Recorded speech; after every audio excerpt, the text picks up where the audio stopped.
Hi hello నమస్తే అందరికీ welcome to my channel గన స్టోరీస్ వరల్డ్. స్టోరీ చదివే ముందు ఛానల్ని తప్పకుండా సబ్స్క్రైబ్ చేసుకొని లైక్ చేసి షేర్ చేయండి. ఇక స్టోరీలోకి వెళ్ళిపోదాం. శ్రీవల్లి ఎపిసోడ్ 4. ధీరజ్ శ్రీవల్లి చేయి పట్టుకొని బయటి దాకా తీసుకువెళ్ళి తనని డోర్ అవతల వదిలిపెట్టి, బాయ్, నాకు ఫుల్గా వర్క్ ఉంది, ఇంకొకసారి బయటికి వెళ్దాం, తిరుగుదామని ఆఫీస్కి వచ్చావనుకో కాళ్ళు విరగ్గొడతా, ఏమనుకుంటున్నావో అని శ్రీవల్లి మొహంపైనే డోర్ వేసేశాడు. ధీరజ్ విసిరిన విసురుడికి శ్రీవల్లి కింద పడేదే కాస్త నిలదొక్కుకొని, అమ్మ దొంగ సచ్చినోడా, నమ్మించి మోసం చేశావు కదరా, నువ్వు నాతో వస్తావని ఇవాళ ఉన్న నా ఫ్రెండ్స్తో మీటింగ్స్ అన్నీ క్యాన్సిల్ చేసుకొని నీకోసం వస్తే నన్ను ఇంత అవమానం చేసి పంపిస్తావా నువ్వు? మళ్ళీ ఇంకొకసారి నాకు దొరకరా, అప్పుడు చెప్తాను నీ సంగతి అని మూతి 33 వంకర్లు తిప్పుకొని అక్కడి నుండి కిందికి వెళ్ళిపోయింది శ్రీవల్లి. తను చేసేవన్నీ సీసీ కెమెరాలో చూసిన తర్వాత ధీరజ్ చిన్నగా నవ్వి అతడి వర్క్లో మునిగిపోయాడు. ధీరజ్ బయటికి వస్తా అని హ్యాండ్ ఇవ్వడంతో శ్రీవల్లి కాళ్ళు ఈడ్చుకుంటూ ఇంటికి వెళ్ళింది. అప్పటికే అరవింద్ గారు, క్రాంతి ఆఫీస్కి వెళ్ళిపోయి ఉంటారు.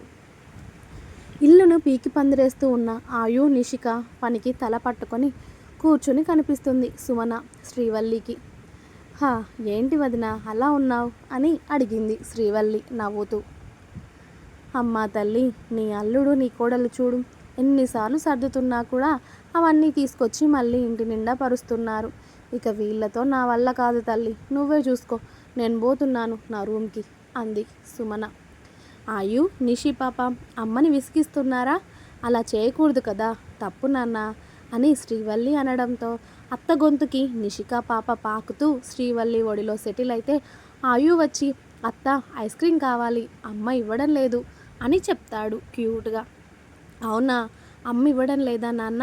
అమ్మకి దెబ్బలు కొడదాంలే, నేను తినిపిస్తాను పదండి మీకు అని అల్లుడిని కోడల్ని తన రూమ్కి తీసుకువెళ్ళి ఇద్దరికి కొంచెం కొంచెం ఐస్ క్రీమ్ తినిపించి వాళ్ళతో ఆడుతూ ముచ్చట్లు చెప్పి వాళ్ళను ఫ్రెష్ చేయించి చక్కగా పడుకోబెడుతుంది ఇద్దరిని. అదంతా చూసిన సుమన నవ్వుతూ, నువ్వు పెళ్ళి అవ్వకుండానే పిల్లల్ని ఇంత బాగా చూసుకుంటున్నావు, రేపు నీకు పెళ్ళై పిల్లలు పుట్టాక నీకు ఎవ్వరూ అవసరం లేదులే, నువ్వు ఒక్కదానివే నీ పిల్లల్ని చూసుకోగలవు వల్లి అంది సుమన. ఆ పిల్లలు పుట్టాలి అంటే ముందు మీ తమ్ముడు ఒప్పుకోవాలి కదా వదిన అంది శ్రీవల్లి బేలగా. ఏంటి తమ్ముడా? ఎవరా తమ్ముడు అని సుమన క్యూరియస్గా వచ్చి వల్లి ముందు కూర్చొని అడిగింది. ధీరజ్ ఫస్ట్ మీట్ నుండి అతడు ఆమెని కొట్టడం, ఇవాళ ఆఫీస్లో నుండి నెట్టడం, ప్రతి ఒక్కటి పొల్లు పోకుండా వదినకి చెప్పి తన బాధ అంతా తీర్చుకుంది శ్రీవల్లి. ఏంటి, నిన్ను కొట్టాడా అని నోటిపై చేయి వేసుకొని అంది సుమన. అందుకే కదా వాడికి పడిపోయింది నేను అంది శ్రీవల్లి మోకాళ్ళు రెండు దగ్గరికి పెట్టుకొని వాటి మీద తల పెట్టుకొని చూస్తూ. ఏంటి, నిన్ను కొట్టినోడిని లవ్ చేస్తావా? నువ్వు గ్రేట్ శ్రీవల్లి. ఇంతకీ మావయ్య ఒప్పుకున్నాడా మరి? చెప్పేశా నేనైతే, పెళ్ళి చేసుకుంటే వాడినే చేసుకుంటాను, లేకపోతే లేదు అని. ఇక ఒప్పుకోక ఏం చేస్తారు? వాళ్ళ బ్యాక్గ్రౌండ్ అంతా కనుక్కున్నాక వాళ్ళ ఇంటికి వెళ్ళి మాట్లాడతామని అన్నారు.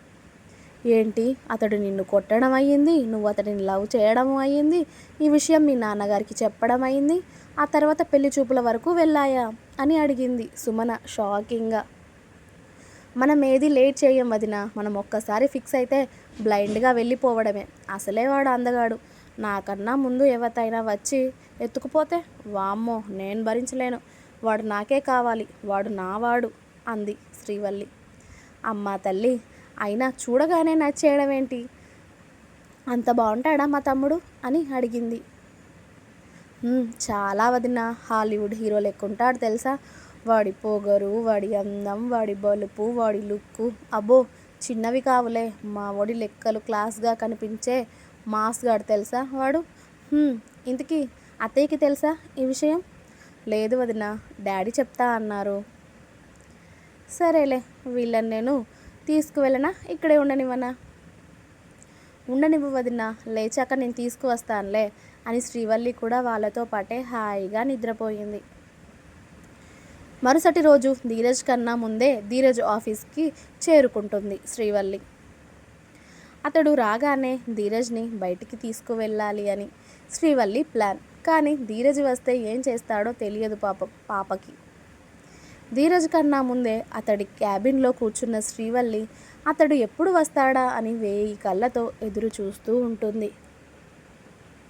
ఆమె ఎదురు చూపులు ఫలించి ధీరజ్ క్యాబిన్లో అడుగు పెట్టగానే గుడ్ మార్నింగ్ నీరా అంటుంది పళ్ళు అన్నీ కనబడేలా నవ్వుతూ.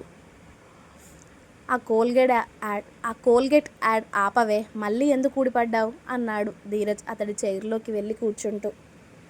ఎందుకేంటి, నిన్న బయటికి రమ్మంటే నన్ను అన్యాయంగా బయటికి నెట్టేశావు, ఇవాళైనా రావచ్చు కదా ప్లీజ్ అని గారంగా అడుగుతుంది శ్రీవల్లి.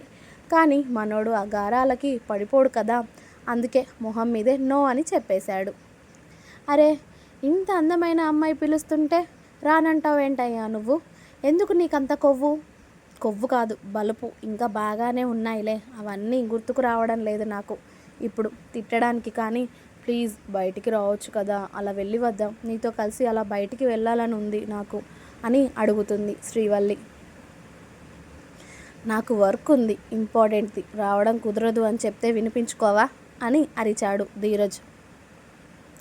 శ్రీవల్లి పాప విలన్ లాగా ఒక స్మైల్ చేసి టేబుల్ మీద 2 చేతులు ఆనించి ధీరజ్ మీదకి వంగినట్టు పోస్ పెట్టి, ఏంట్రా ఎక్కువ చేస్తున్నావు వర్క్ అంటూ, మా డాడీ ఇచ్చిన ప్రాజెక్ట్నే కదా అది, నీకు మా డాడీ ఇస్తే ఇప్పుడు దాన్ని నేను క్యాన్సిల్ చేయగలను తెలుసా అని విలన్ లాగా నవ్వడానికి ప్రయత్నించి ఫెయిల్ అయిపోయింది.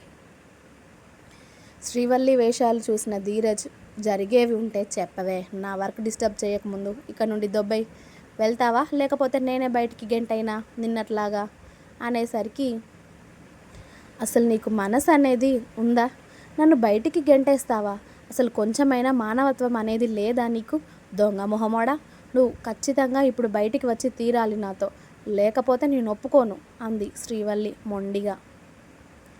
లేకపోతే ఏం చేస్తావే అన్నాడు ధీరజ్ కాలు మీద కాలు వేసుకొని ఊపుతూ శ్రీవల్లినే షార్ప్గా చూస్తూ.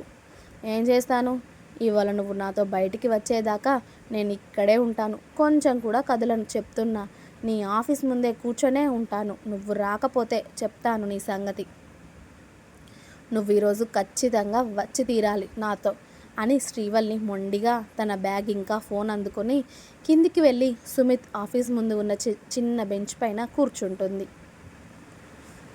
తను మామూలుగా అంది అనుకున్నాడు ధీరజ్. తను ఇంటికి వెళ్ళిపోయింది అనుకొని అతడు వర్క్ చేసుకుంటూ ఉంటాడు.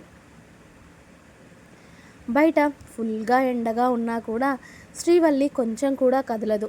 మార్నింగ్ నుండి అసలు ఏం తినకుండా అలాగే కూర్చుని ఉంటుంది ధీరజ్ కోసం. అతడు ఎలాగైనా వస్తాడు అనుకుని, కానీ ఇక్కడ ధీరజ్ అసలు ఆ విషయమే మర్చిపోతాడు.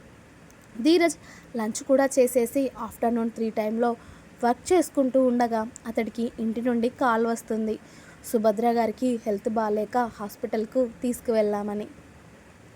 ఇక ధీరజ్ ఎక్కడి వర్క్ అక్కడే వదిలేసి అతడు కార్ కీస్ ఫోన్ అందుకొని అతడి కారులో సుభద్ర గారు ఉన్న హాస్పిటల్కి వెళ్ళిపోతాడు.